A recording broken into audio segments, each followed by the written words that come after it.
আসসালামু আলাইকুম viewers, welcome back to my another new video. আজ আমরা চমৎকার স্ট্রাকচার ক্লাস নিয়ে আলোচনা করব। Okay viewers, let's get started. যদি সে শিক্ষিত হতো, যদি তুমি ভালো হতে, যদি আমি সেখানে থাকতাম, যদি মেয়েটা তোমার হতো। আমরা প্রতিদিন এই ধরনের বাক্যগুলি বলে থাকি। তাহলে চলো দেখে নেই ইংরেজি স্ট্রাকচার ব্যবহার করে কিভাবে বলবো।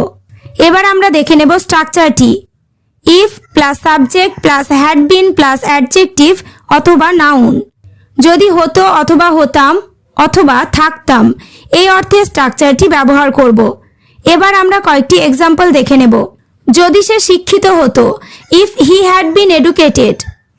এখানে ইফ মানে যদি, হি মানে সে সাবজেক্ট, হ্যাড বিন মানে হতো, এডুকেটেড মানে শিক্ষিত, এটি অ্যাডজেক্টিভ।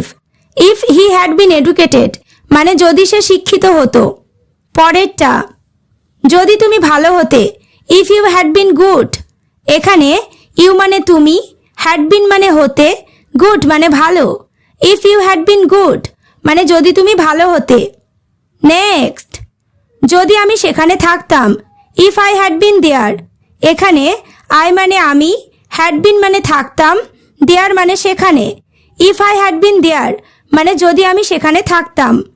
যদি মেয়েটা তোমার হতো, if the girl had been yours. এখানে দ্য গার্ল মানে মেয়েটি, ইয়োর্স মানে তোমার। If the girl had been yours মানে যদি মেয়েটা তোমার হতো। আশা করি তোমরা স্ট্রাকচার ক্লাসটি ভালোভাবে বুঝতে পেরেছো। তাহলে যদি তুমি আমার হতে, যদি সে ভদ্র হতো, যদি সে চালাক হতো, এই বাক্যগুলি ইংরেজিতে কি হবে কমেন্ট বক্সে কমেন্ট করে জানিও। ওকে ভিউয়ার্স, আজ এই পর্যন্ত। চ্যানেলটিতে নতুন হলে চ্যানেলটি সাবস্ক্রাইব করো, লাইক শেয়ার কমেন্ট করতে ভুলো না।